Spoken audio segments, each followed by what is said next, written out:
ఈరోజు ఒక దురదృష్టకరమైన ఏదైతే సంఘటన పెద్దలు అడ్డూరు లక్ష్మణ్ కుమార్ అన్న గారి మీద ఏదైతే కేబినెట్ మినిస్టర్ తన సహచర మంత్రి అయిన పొన్నం ప్రభాకర్ గారు అనైక్యంగా మాట్లాడడం నిజంగా దురదృష్టకరం. తోటి సహాయ మంత్రినే మరి దుర్భోసలాడడం అనేది ఇది పొన్నం ప్రభాకర్కు కరెక్ట్ కాదని ప్రజా సంఘాల చేసి అంబేద్కర్ యువజన సంఘాల పక్షాన మేము పూర్తిగా ఖండిస్తున్నాం. వెంటనే క్షమాపణ చెప్పుకోవాలి.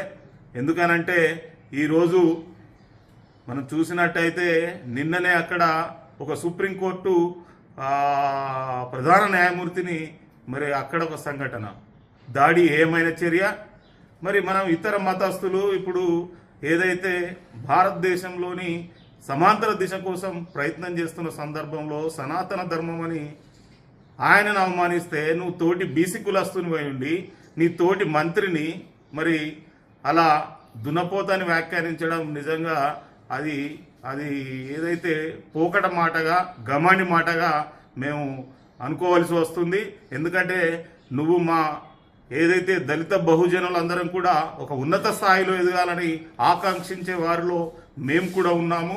అలాంటి సందర్భంలో మీరు మరి వెంటేసుకొని సమాజం వైపు సమాంతర దిశకు తీసుకుపోవాల్సిన మీరు కూడా అంటే ఆయన పాపం మన లక్ష్మణన్న గారు కూడా ఇంతకుముందే ఆయన వాయిస్ విన్నాము. ఆయన ఎంత బాధపడుతుండు అంటే ఏదైతే ఆయన మొన్న జిల్లా హెడ్ క్వార్టర్లో జెండా ఎగిరేయడం తప్ప.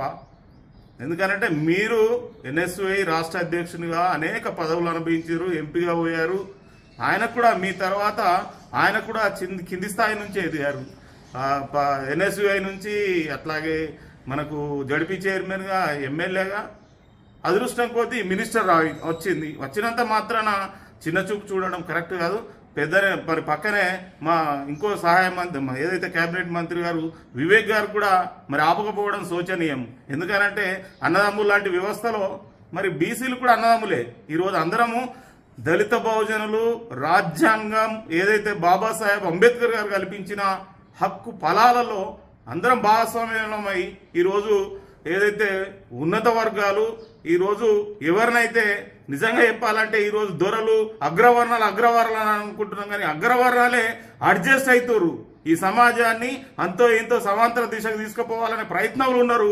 బీసీలై ఉండి మీరు దళితులను నిజంగా కించపరచడం ఇది ఏహమైన చర్య. ఇకనైనా వెంటనే మరి క్షమాపణ చెప్పవలసి ఉన్నది. కాబట్టి మీరు ఇంకో వారైతే ఖచ్చితంగా ఇంకా వేరే పరిణామాలు ఉంటాయి.